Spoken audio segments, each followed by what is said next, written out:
Hello student, कैसे हैं आप लोग। मेरा नाम रिजवाना शेख है। आज मैं आपको हिंदी विषय के अंतर्गत एक मनोवैज्ञानिक कहानी पढ़ाने वाली हूँ। तो चलिए शुरू करते हैं।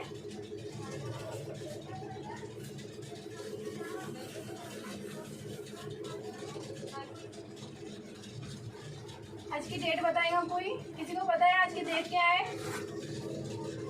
Okay, very good. 4 अगस्त 2021। हमारा विषय क्या है?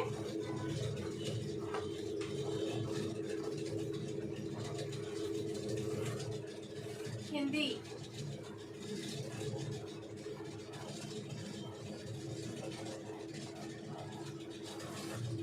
कौन सी कक्षा से हो आप लोग? Very good.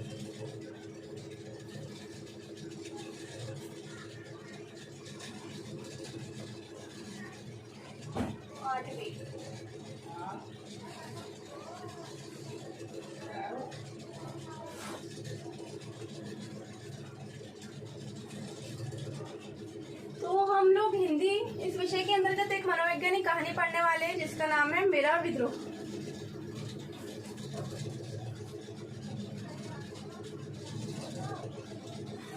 मेरा विद्रोह।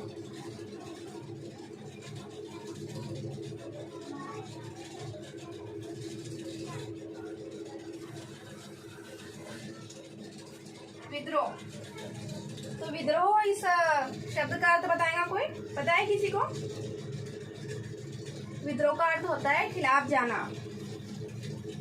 विद्रोह।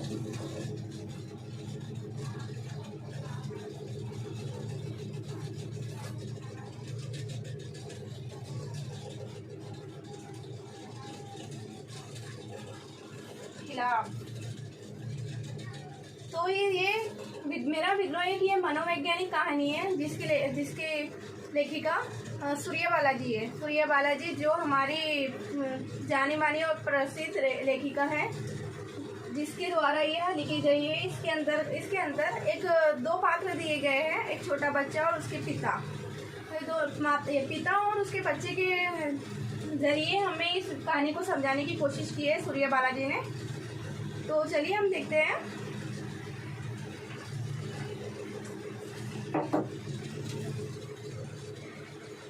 कहानी का नंबर है 8, मेरा विद्रोह। यह एक मनोवैज्ञानिक कहानी है, मैंने आपको बताया है, सूर्य बालाजी द्वारा लिखित है। हम इनका परिचय देखेंगे। सूर्य बालाजी का जन्म 1943 वाराणसी के उत्तर प्रदेश के वाराणसी में हुआ है 1943 में। इनका परिचय। समकालीन व्यंग्य एवं कथा साहित्य में अपनी विशिष्ट भूमिका और महत्व रखने वाली सूर्य बालाजी ने अभी तक 150 से अधिक कहानियां, उपन्यास और हास्य व्यंग्य संबंधित रचनाओं का लेखन कार्य किया है। सूर्य बालाजी ने 150 कहानियां, उपन्यास और हास्य व्यंग्य, कथा कहानियां वगैरह लिखा है। इनका संग्रह है। आपको प्रियदर्शनी पुरस्कार, ध्यानश्याम दास, राव पुरस्कार, व्यंग्यश्री आदि के अनेक पुरस्कार सम्मान प्राप्त हुए हैं। ऐसे कई पुरस्कार है सूर्य बालाजी को जो प्राप्त हुए हैं। व्यंग्यश्री आदि, श्राव, प्रियदर्शनी, यह सभी पुरस्कार से उन्हें नवाजा गया है। इनकी प्रमुख कृतियां है मेरी संधि पत्र, अग्निपाखी, यामिनी, कथा, 21 कहानियां आदि। गद्य संबंधी हम देखेंगे। प्रस्तुत कहानियों में सूर्य बालाजी ने बालमन की लालसाओं, पिताओं की महत्वाकांक्षा एवं अपेक्षाओं का मनोवैज्ञानिक विश्लेषण प्रस्तुत किया है। इस पाठ में आपने बताया है कि किस तरह पिता की आकांक्षाओं से दबकर बालक बालिकाओं की लालसा दम तोड़ देती है। परिणाम स्वरूप बच्चा विद्रोह बन जाता है और जब तक उन्हें समझ आती है तब तक काफी देर हो चुकी होती है। अतः हमें इन स्थितियों से बचना चाहिए।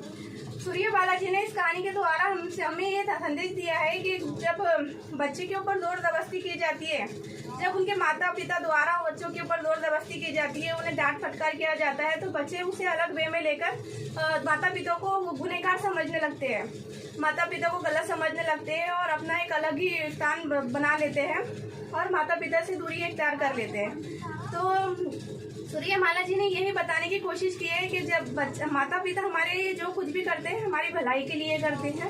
वो हमें अगर बचपन में डांटते फटकारते हैं तो वो चाहते हैं कि हम आगे चल के एक अच्छा इंसान बने, हम किसी गलत रास्ते पर ना जाए, किसी गलत रास्ते को ना अपनाएं, और वो हमारी भलाई के लिए ही कहते हैं।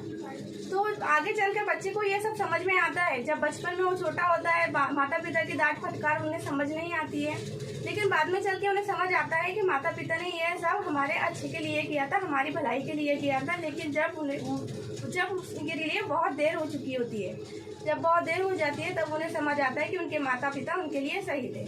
तो सूर्यबाला जी ने एक पात्र बच्चा, एक लड़का है और उसके पिता, दोनों के माध्यम से हमें विद्रोह इस कहानी को समझाने की कोशिश की है। तो हम शुरू करते हैं। किवाड़ धीरे से सरकाकर दबे पांव घर में दाखिल होने की कोशिश करता हूँ, पर कोने में बैठे पिताजी की निगाह मुझे दबोच लेती है। किधर गए थे? लॉन्ड्री में कपड़े देने। तुम्हारे कपड़े क्या रोज लॉन्ड्री में धुलते हैं? रोज कब जाते हैं?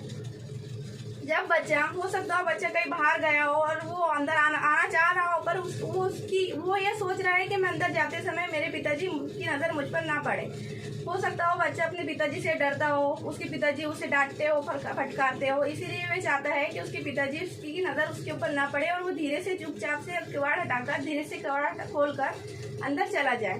तो वो ऐसे ही करने लगा है कि किवाड़ धीरे से एकदम खोलने लगा और अंदर जाने लगा, लेकिन वो अपने पिताजी की नज़रों से बच नहीं सका। उसी देर में उतनी जगह में मतलब पिताजी ने उसे किसी कोने में बैठकर देख लिया और कहने लगे, किधर से गए थे? कहाँ से आ रहे हो? तो लड़का कहने लगा, लॉन्ड्री गया था कपड़े देने के लिए। तो देखते हैं हम, तुम्हारे कपड़े क्या रोज लॉन्ड्री में धुलते हैं? रोज कब जाते हैं? फिर उसके पिताजी कहने लगे कि तुम्हारे कपड़े क्या रोज लॉन्ड्री में धुलते हैं? लॉन्ड्री यानी जहाँ पर कपड़े धुलाए जाते हैं। रोज कब जाते हैं? बच्चा कहने लगा, रोज कब जाते हैं? बकवास मत करो, दिन भर सड़कों पर मटर गश्ती करते फिरते अपने कपड़े खुद नहीं धो सकते? फिर उसके पिताजी उसे डांटने लगे कि बकवास मत करो, कि तुम दिन भर घूमते रहते हो, मटर गश्ती करते रहते हो, तो अपने कपड़े अपने हाथ से नहीं धुल सकते? मटर गश्ती यानी मस्ती करना। मटर गश्ती का अर्थ होता है मस्ती करना।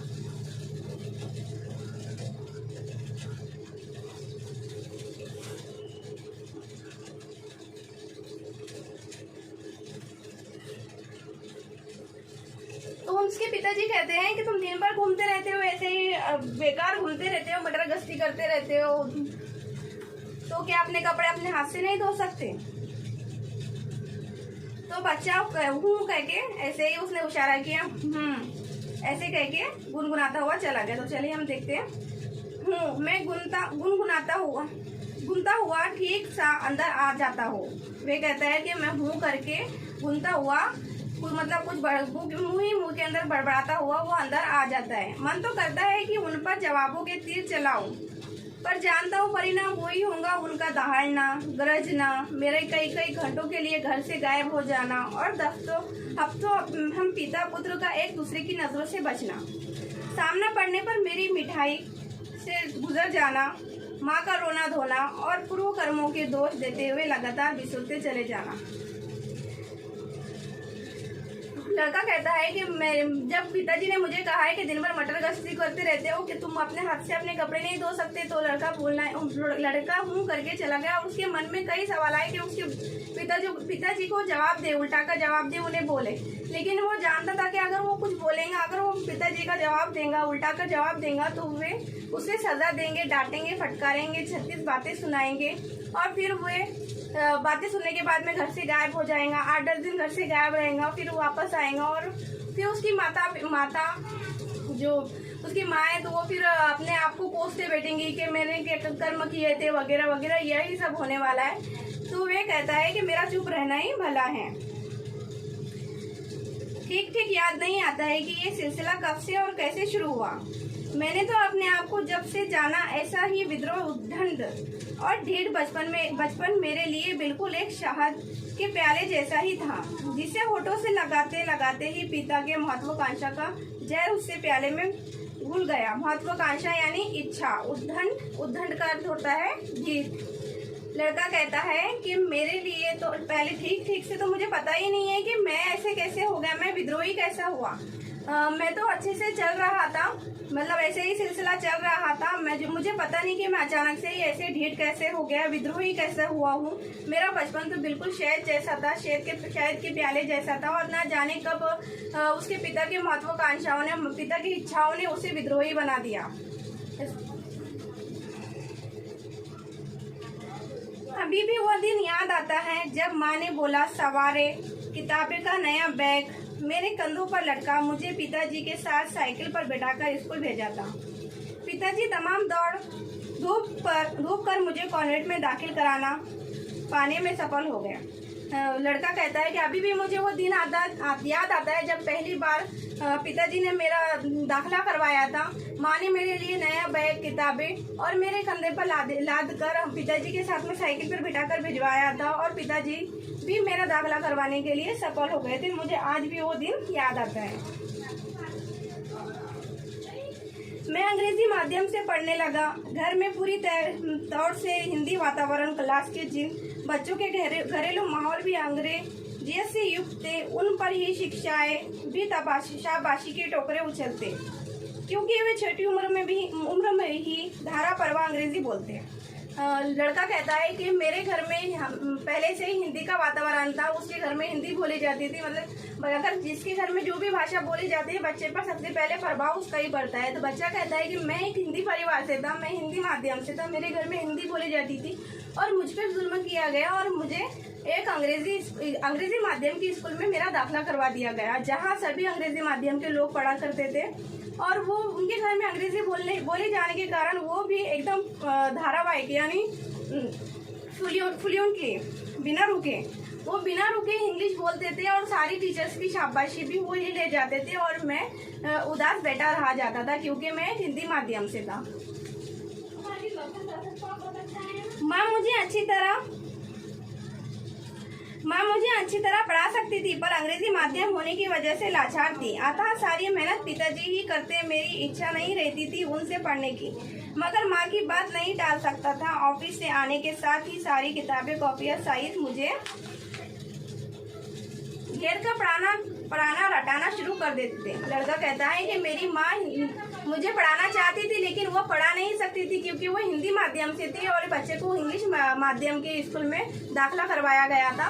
वे उसकी माँ से पढ़ना चाहता था, उसकी माँ भी उसे पढ़ाना चाहती थी, लेकिन वो मजबूर थी क्योंकि वो अंग्रेजी नहीं जानती थी और अंग्रेजी नहीं पढ़ा सकती थी, इसीलिए मजबूरन उसे उसके पिताजी के पास पढ़ना पड़ता था। और उसके जैसे ही वो स्कूल से लौटता, उसके पिताजी सारी किताबें वगैरह लेकर उसके पास बैठ जाते और उसे पढ़ाने लगते, रट्टा मारने लगाते। आगे हम देखेंगे। शायद उनकी मेहनत के बल ही मैं 8वीं कक्षा तक पहुंच गया। वे कहता है कि शायद उनकी मेहनत से ही मैं 8वीं कक्षा तक पहुंच गया। एक बार पूरी क्लास पिकनिक पर जा रही थी, पिताजी ने मना किया। मेरे जिद करने पर माँ और पिताजी भी झिकझिक होने लगी और आड़ा ही रहा। परिणाम स्वरूप पहले ही समझाया, धमकाया और डांटा गया और सबसे आखिर में 2 चांटे लगाकर नालायक करार दिया गया। मैं बड़ा क्रोधित हुआ। वे कहता है कि एक दिन उनकी स्कूल की पिकनिक जा रही थी, तो वो भी जाना चाह रहा था पिकनिक के ऊपर। जब वो घर आकर बोला कि हमारी स्कूल की एक पिकनिक जा रही है, ट्रिप जा रही है, तो मैं भी जाना चाहता हूँ, लेकिन उसके माता पिता ने उसे नहीं जाने दिया, बल्कि उसे डांटा, फटकारा, बल्कि एक चांटा भी लगा दिया। वे उससे बहुत विद्रोही हो गया। जैसे ही मतलब माता पिता बच्चों को मारते पीटते हैं, तो बच्चे माता पिता का विरोध करने लग जाते हैं, उन्हें गलत समझने लग जाते हैं और उनका विद्रोह करने लगते हैं। तो बच्चे ने भी ऐसे ही किया। कभी डोनेशन या सालाना जलसे आदि के लिए चंदे वगैरह की छपी पर्चियां लाता तो पिताजी झल्ला पड़ते। जब भी स्कूल के अंदर हम देखते हैं कि हमारे स्कूल के अंदर हमने देखा है कि कुछ संस्थाओं के लोग आते हैं जो चंदा वगैरह करते हैं, तो ऐसे ही उसके स्कूल में जब भी कोई चैरिटी वाले आते हैं और वो पर्ची वगैरह घर ले आता, तो उसके माता पिता नहीं देते, बल्कि 1-2 रुपए लेकर उसे भिजवा देते। और वे चाहता है कि उसके माता पिता दूसरे बच्चों की तरह 10 या 5 रुपए दे। जैसे दूसरे उसके बाद साथ वाले ही बच्चे जो उनके माता पिता से 5 या 10 रुपए चंदा ले आते हैं, और इसके माता पिता इसे 1 या 2 रुपए देते। और अगर वो ज्यादा मांगता तो वो बोलते ये फालतू खर्चे है, इसके लिए हम पैसे नहीं देंगे। इससे भी वो बच्चा बहुत ही निराश हो जाता है। आगे हम देखेंगे, रमन की वर्षगांठ की बात तो मैं कभी भूल ही नहीं सकता हूँ। वर्षगांठ यानी बर्थडे, वर्षगांठ।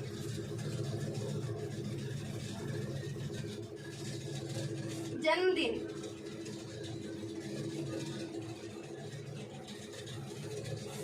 वर्षगांठ इस शब्द का अर्थ होता है जन्मदिन। रमन नाम का उसका एक दोस्त है जिसका बर्थडे की बात थी। रमन की वर्षगांठ की बात तो मैं कभी भूल ही नहीं सकता। सबसे पहले उसने मुझे ही बताया था कि अगले महीने उसकी वर्षगांठ है। बच्चा कहता है कि मैं रमन, उसका जो भी दोस्त है रमन नाम का, मैं उसकी बात तो भूल ही नहीं सकता। उसका बर्थडे आने वाला था 1 मंथ बाद, और उसने ये बात सबसे पहले उसे ही बताया था, सारी बातें बताया था कि वो उसकी बर्थडे के टाइम बर्थडे आने पर वो किस तरह सेलिब्रेट करेगा, क्या क्या लेगा और कैसे करेगा। तो बच्चा कहता है तो मैं उसकी वर्षगांठ की बात तो भूल ही नहीं सकता हूँ। मैं अंदर बाहर एकदम खुशी से खिलता घर पहुंचाता। मैं शायद रमन से भी ज्यादा बेसब्री से उसकी वर्षगांठ का इंतजार कर रहा था।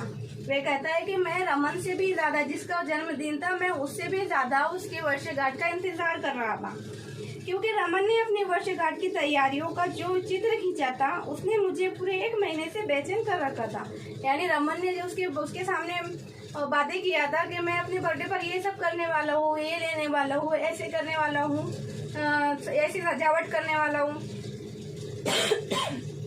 तो मैं उन बातों को भूल नहीं पाया था, और मेरे अंदर बहुत सारी उत्सुकता थी कि वो कब उसका बर्थडे आता है और कब मैं उसका सेलिब्रेशन देखता हूँ। तो वो रमन से भी ज्यादा खुश था। लेकिन उस दिन पिताजी ने मुझे एकदम डांट डपट दिया। नहीं जाना है। मैंने जोर जोर से लड़ना, जिद मचाना और रोना चिल्लाना शुरू कर दिया। जिस बात के लिए वो इतना खुशी था, उसने 1 महीने से ऐसी आस लगाए बैठी थी कि उसका दोस्त जो भी है रमन, वो उसका बर्थडे आएगा और वो ऐसे सेलिब्रेट करेंगे और मैं खुद अपनी आंखों से देखूंगा, उसके बर्थडे के अंदर शामिल होऊंगा, जन्मदिन के अंदर जाऊंगा। तो उसकी इतनी इच्छा होती है कि उसके दोस्त के जन्मदिन पर जाए, और वो घर आकर उसके पिताजी से कहता है कि उसे जन्मदिन पर जाना है। तो उसके पिताजी उसे डांटते हैं, फटकारते हैं, उसे जाने से मना कर देते हैं। तो वो देखते हैं, लेकिन उसे पिताजी ने मुझे एकदम डांट दिया, नहीं जाना है। मैंने जोर जोर से लड़ना, जिद मचाना और रोना चिल्लाना शुरू कर दिया। गुस्से में पिताजी ने एक भरपूर थप्पड़ गाल पर लगा दिया। वो बहुत रोने लगा, जिद करने लगा, चिल्लाने लगा। हम लोग देखते हैं बच्चे कैसे जिद करते हैं कि मुझे जाना ही है, मुझे जाना ही है। तो पिताजी ने कुछ नहीं सुनी, एक नहीं सुनी उसके, और जोर से उसके गाल पे थप्पड़ लगा दिया।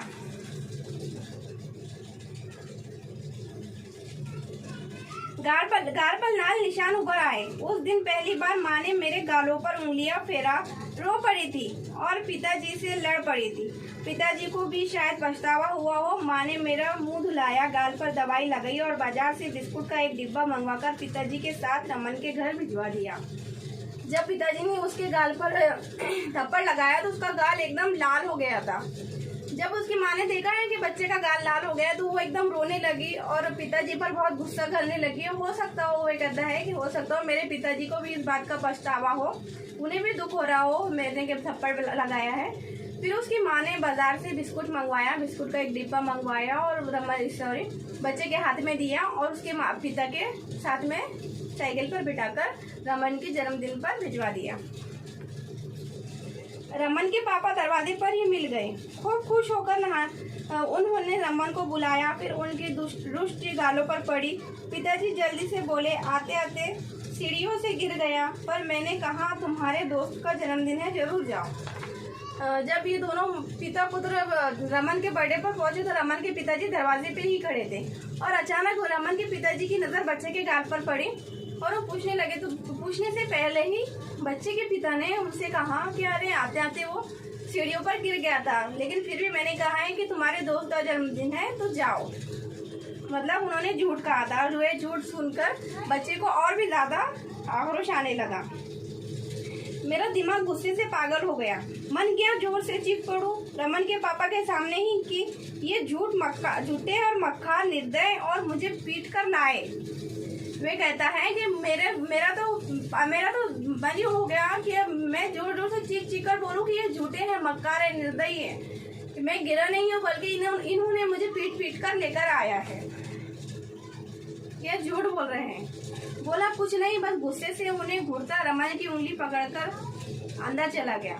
मतलब वो कुछ बोल नहीं पाया। उसका मन किया कि मैं उसके मेरे पिताजी की बातें बता दूं कि ये कितने झूठे हैं, कितने मक्कार है, कितने निर्दयी है। मुझे पीट कर लेकर आया और यहाँ आकर रमन के पिताजी से झूठ बोल रहे हैं, लेकिन वो कुछ भी नहीं बोल पाया है, बल्कि रमन की उंगली पकड़ा और अंदर चला गया। अंदर जाकर तो मुझे लगा कि मैं लाल परी के जादुई देश में आ गया हूँ।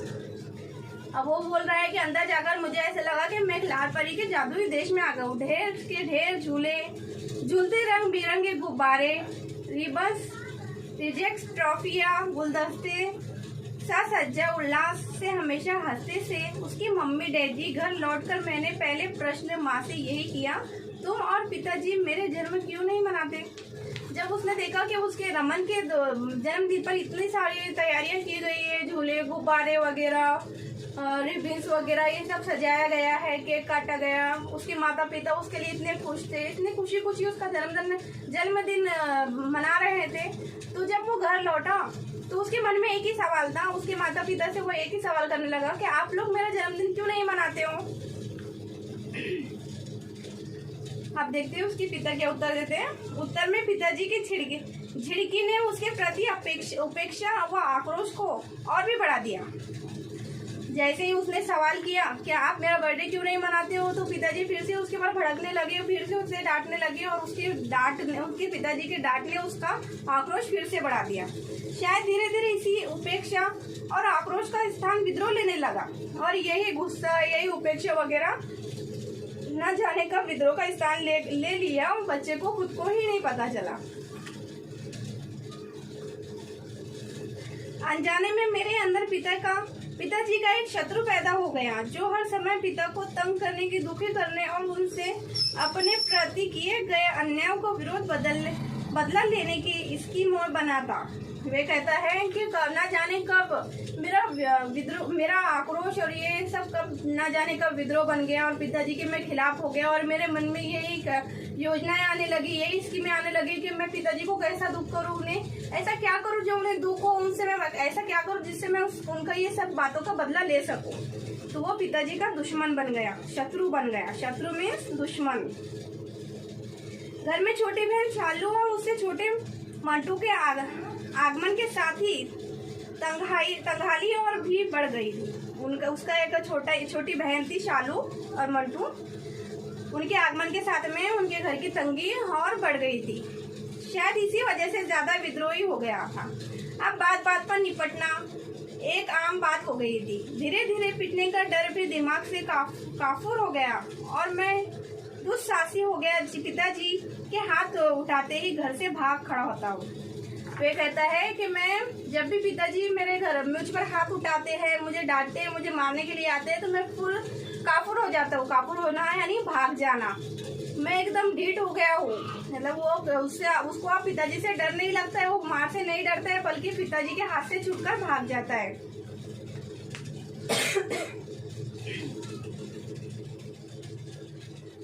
बस पढ़ाई पिछड़ गई। फर्स्ट आने लायक शायद नहीं था, पर सामान्य लोगों से अच्छे नंबर तो मैं आसानी से ला सकता था। पढ़ाई से तो मुझे शत्रुता हो गई थी। पिताजी से बदला लेने के लिए अपने करियर चौपट करने तक में मुझे एक मजा मिलता। लगता पिताजी को नीचा दिखाने का इससे अच्छा कोई दूसरा उपाय नहीं हो सकता। वे कहता है कि मैं फर्स्ट आने के लायक नहीं हूँ, फर्स्ट नहीं आ सकता हूँ, लेकिन सामान्य बच्चों से अच्छे नंबर ला सकता था। लेकिन वो पिताजी के बदला लेने के चक्कर में वो उसके करियर को ही चौपट करने लगा। उसने पढ़ाई से ही पढ़ाई से, उसके पिताजी के साथ साथ पढ़ाई से भी शत्रुता कर ली और पढ़ाई से भी दूर होने लगा ताकि उसके पिताजी उससे दुखी हो। उसके पिताजी को पढ़ाई से बहुत लगाव था और वे चाहता था कि वो पढ़ाई नहीं करेगा।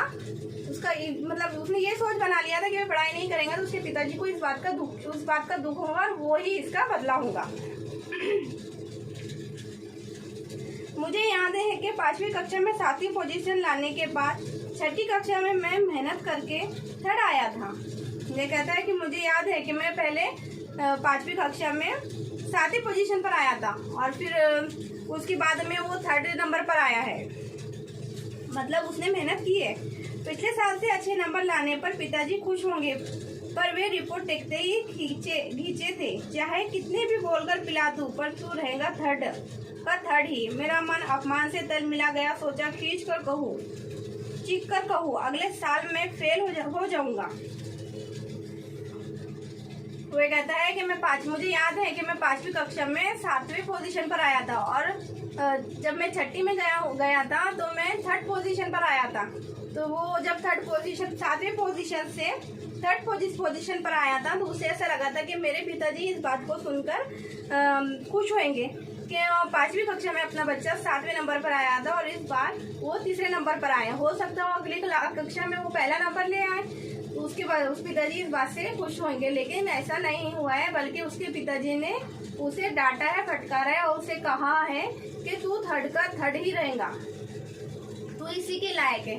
बच्चे के मन में और भी पिताजी के लिए विद्रोह आ गया, शत्रुता पैदा हो गई और वो एकदम चुपचाप वहां से चला गया। उसके मन में बहुत सारे ऐसे ख्याल आता है। वो चीख कर कहूँ कि अगले बार मैं फेल हो जाऊंगा। उसने अपने मन में बना लिया था कि नहीं, मैं अगले बार अब फेल ही हो जाऊंगा ताकि पिताजी को दुख से दे सकूं। आगे देखते हैं। अक्सर पेपर में देखकर लौटने पर इम्तिहान का बोझ टलने की खुशी में उमंगते से घर लौटता तो बैठक में ही पिताजी मिलते। कैसे किया पेपर? मैं खुश होकर कहता अच्छा, पर पिताजी के फोटो बिदक जाते। कहे तो ऐसे रहे हो जैसे फर्स्ट ही आ जाओगे। खींचकर पेपर देकर लौटने पर तो खास तौर से उनका सामना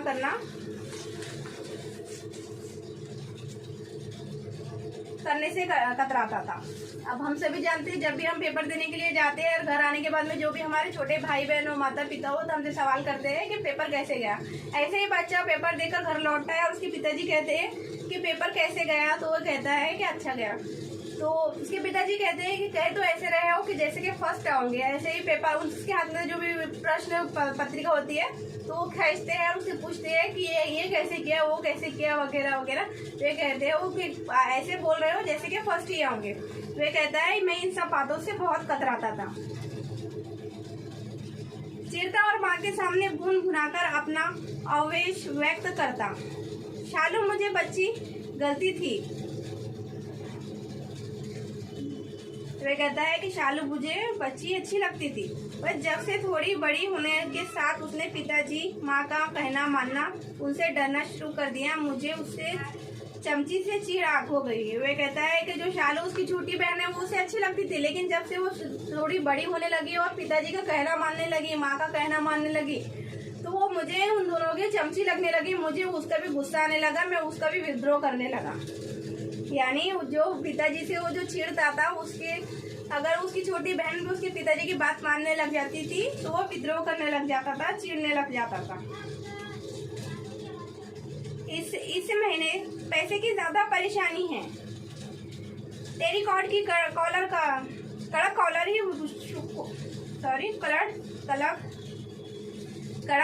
ही पुष्ट बुक जरूर सिलाऊंगा। मेरे पास घड़ी क्यों नहीं है, बिना घड़ी के परीक्षा नहीं दूंगा। साइकिल पंक्चर हो गई तो बस नहीं, ऑटो रिक्शा के किराया देकर आऊंगा। वे कहता है कि इस बार उसे पता है कि इस बार अपने घर में तंगी है, तो वे कहता है मैं टेरिकॉट का ही कड़क कॉलर सिलाऊंगा। मतलब उस टाइम में टेरिकॉट का कॉलर महंगा आता हो, तो वो कहता है कि जो महंगा वाला टेरिकॉट का कॉलर हो कड़क वाला, तो मैं वो ही सिलाऊंगा।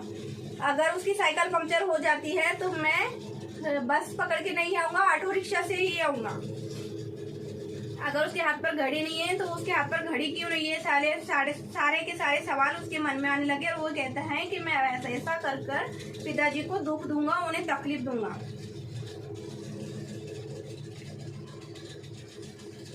किराया देकर घर लौटूंगा, हैप्पी कट बाल कटाऊंगा, माथे पर फुलाकर सवारूंगा, कर ले जो कर सकते हो मेरा। वे कहता है कि मैं टेडी कार्ड का कॉलर सिलाऊंगा, हाथ पर घड़ी बांधूंगा, बस की बजाय ऑटो से आऊंगा, हिप्पी कट बाल कटवाऊंगा, हिप्पी कट यानी कानों तक के बाल कटवाऊंगा, चाहे पिताजी उसका जो भी कर ले, उन्हें जो करना है वो कर ले, मैं नहीं डरता हूँ उनसे, मैं ये सब करके रहूंगा।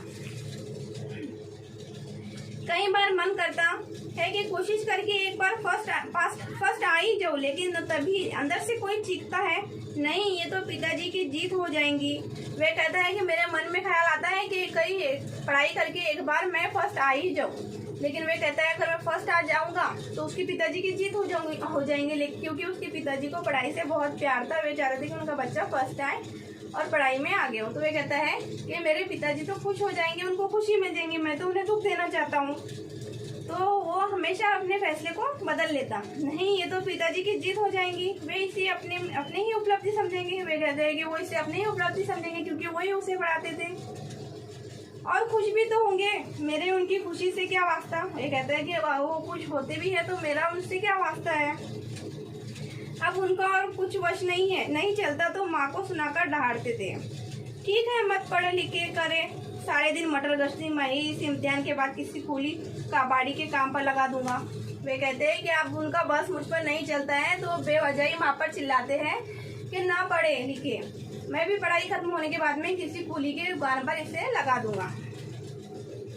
यही देख लीजिए, अब नुक्कड़ की दुकान पर कुछ खरीदने आया ही था कि अचानक पिताजी सड़क से गुजरते ही देखा, जानता हूँ घर पर पहुंचकर खूब गरजेंगे दहाड़ेंगे। वे कहता है कि जब मैं नुक्कड़ की दुकान पर कुछ खरीदने के लिए खड़ा था तो पिताजी ने उसे देख लिया और वे जानता था कि घर पहुंचकर वो उसके ऊपर बहुत गरजेंगे दहाड़ेंगे, लेकिन बाहरी दरवाजे पर आकर स्नेह रह जाता हूँ। पिताजी को लगा कि उनके बेटे का भविष्य बर्बाद हो गया। ये सोचकर वे गलियारे में खड़े खड़े दीवार से कोनियां टिकाए निशब्द कतराते रो रहे थे।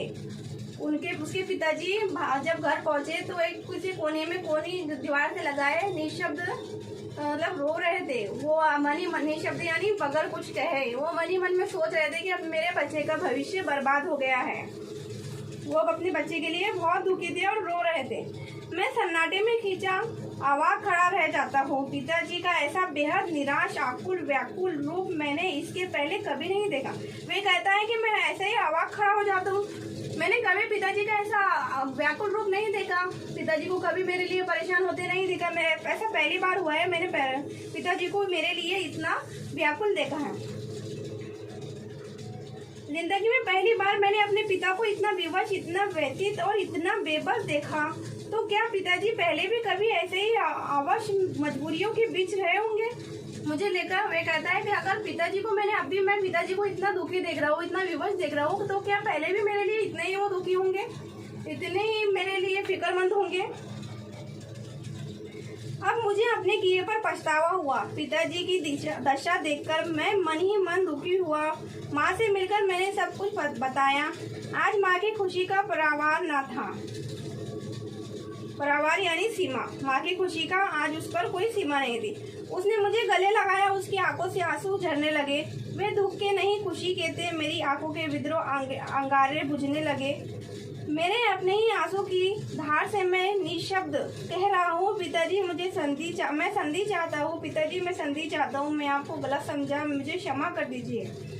वे अपने माँ के गले लगकर रोने लगा और वो निशब्द अपने मन ही मन में कहने लगा कि पिताजी मुझसे गलती हो गई है, मैं संधि चाहता हूँ, मैं आपसे मिलना चाहता हूँ, मैं आपसे माफी मांगना चाहता हूँ, मुझसे गलती हो गई है, मैंने आपको गलत समझा। तो आगे चल के उसे पता चला है कि उसके पिताजी उसके लिए कितने फिक्रमंद थे, उसका भला चाहते थे, उसके लिए अच्छा ही चाहते थे। वे चाहते थे कि वो भविष्य में कुछ बने, पढ़ लिख कर वो अपना करियर सुधारे। पर वो उसे बचपन में नहीं समझा, बल्कि जब उसकी बहुत देर हो चुकी थी उसके लाइफ में, तब जाके उसे समझा है कि उसके पिताजी उसका हमेशा भलाई करते आए हैं, भलाई चाहे। इसीलिए हम सबको ये संदेश मिलता है कि अपने माता पिता जो भी हमारे लिए करते हैं तो हमारे अच्छे के लिए ही करते हैं, हमारा भला ही चाहते हैं। हमें उनका साथ देना चाहिए, जो भी उनकी महत्वाकांक्षा होती है, उनकी इच्छाएं होती है हमसे, उसको पूर्ण करना चाहिए, उसको पूरा करके उनको खुशी देना चाहिए। तो हमें मधुबाला लेखिका सूर्यबाला जी ने यही इस कहानी मेरा विद्रोह के जरिए हमें एक संदेश दिया है। तो आपके लिए गृह पाठ है कि इस कहानी को एक बार फिर से घर से पढ़े और इसके ऊपर स्वाध्याय लेकर लिख कर लेकर आए। ठीक है, ओके, धन्यवाद।